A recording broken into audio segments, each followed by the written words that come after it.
Hi everyone, my name is Gabriel and this is the Hour of the Raven, your channel for everything Ravenloft, RPG, Dungeons and Dragons and horror.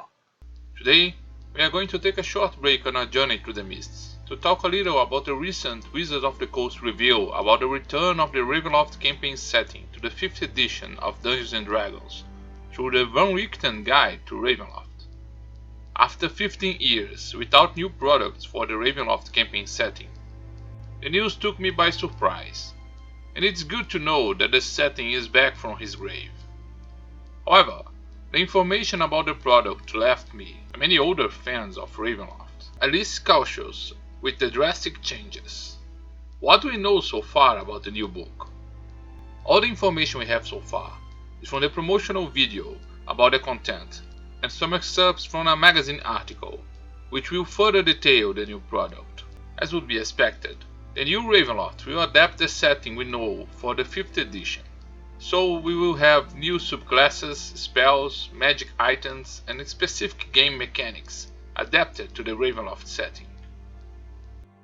The book will also cover 30 domains, each addressing a different horror theme, among them old domains from the Ravenloft setting and new domains created for this version.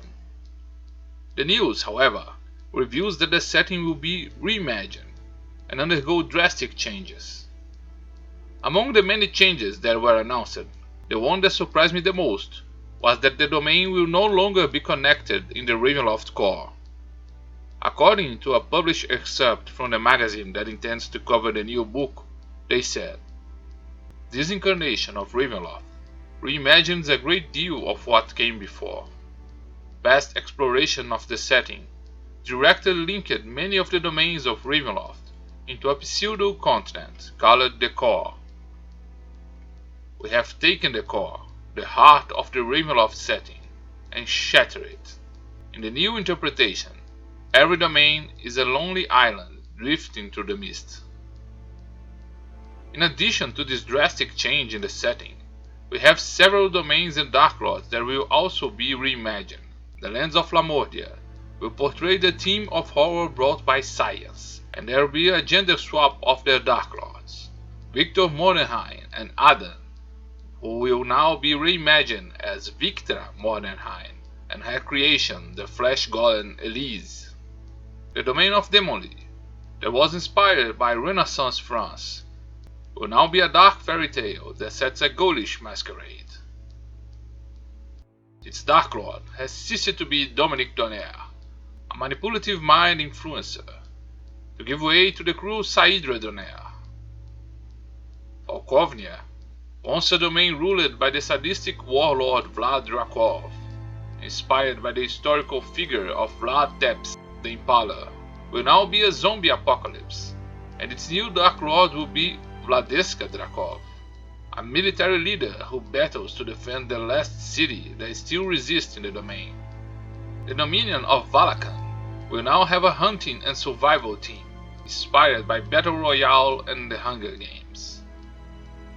Its new Dark Lord is Chakuna, which leads us to believe that its former ruler, the Dark Lord Baron Yurik von Kharkov, is out of the picture. We also know of a new domain called Kalakeri, which deals with an Indian theme and portrays a constant war between the Dark Lords Arijani, Ramya, and Riva. The presence of the Dark Lord Arijani in this new domain indicates that the domain of Sri Haji will be entirely reimagined. Other domains whose details have not been clarified yet will have an Egyptian theme, and others will bring different horror themes such as cosmic horror, urban legends, folk horror, psychological horror, among others. The domain of Sitkus will be back, but without Lord Soth. Some well-known old characters will return on the stage, such as Dr. Von Richten, Alanic Ray, Esmeralda Diavenir, and the Weathermay Foxglove sisters. Classic monsters from the setting will also be adapted for the 5th edition. Finally, we will have a new adventure, The House of Lament, a haunted mansion that will portray a classic ghost story, reimagining another classic Ravenloft domain. Well, That's all we know so far, and to be honest, I don't think I passed my test of fear, horror and madness. Don't get me wrong, I appreciate and expect changes in an update of the setting. However, the changes claim to have shattered the Ravenloft core, isolating the domain in the mists. In addition, many of the changes revealed seem to radically change Dark Lords and domains well known and adored by fans, which seems arbitrary, at least for now, while we still don't have more information. It's not yet possible to say whether there will be no continuity or if they will present an evolution of the pre-established lore of the setting, but everything indicates that the new Ravenloft is closer to a reboot, remake, than a continuity and evolution of the previous published campaign setting. In my opinion, some of the reimagined domains could be excellent additions to Ravenloft as new domains in the Mists, while also maintaining and only updating domains previously known to the fans. Ravenloft has infinite growth potential. After all, the Mists can always embrace new lands and Dark Lords for their collection of cursed domains. The destruction of the Ravenloft core, however, is what saddened me most about the new version. With each domain isolated in the Mists, I have the impression that Ravenloft is once again be treated as a setting for adventures and short campaigns, with the objective of escape from this hell, as opposed to a setting rich in intrigue, threats of war, political plots, and connected characters, mysteries and adventures that could be spread across these various domains. My hope is that they will at least try to provide an explanation in terms of the history and lore of the pre-established setting, a link between the old established Ravenloft and the drastic and current changes announced.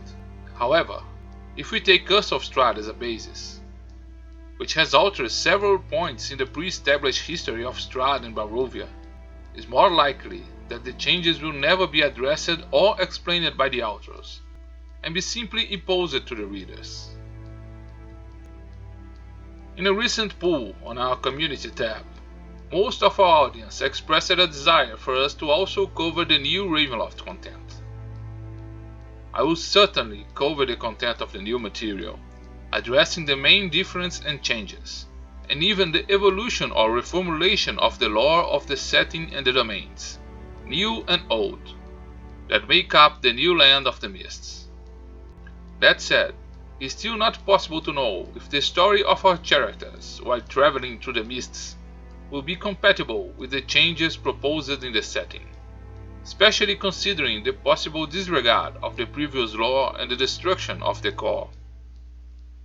But rest assured, I do not intend to change the form of our coverage of the old Ravenloft setting in any way, and if the new content is incompatible with what we have built so far, the videos of the content of the 5th edition of Ravenloft will be published outside our main narrative. So, what do you think of the return of the Ravenloft campaign setting to the 5th edition of Dungeons & Dragons? Are you excited or disappointed by the announcement? Subscribe to the channel, activate notifications, and leave your comments below, and very soon we will return with our journey through the Mists, while our travelers leave to explore the kingdom of Borca.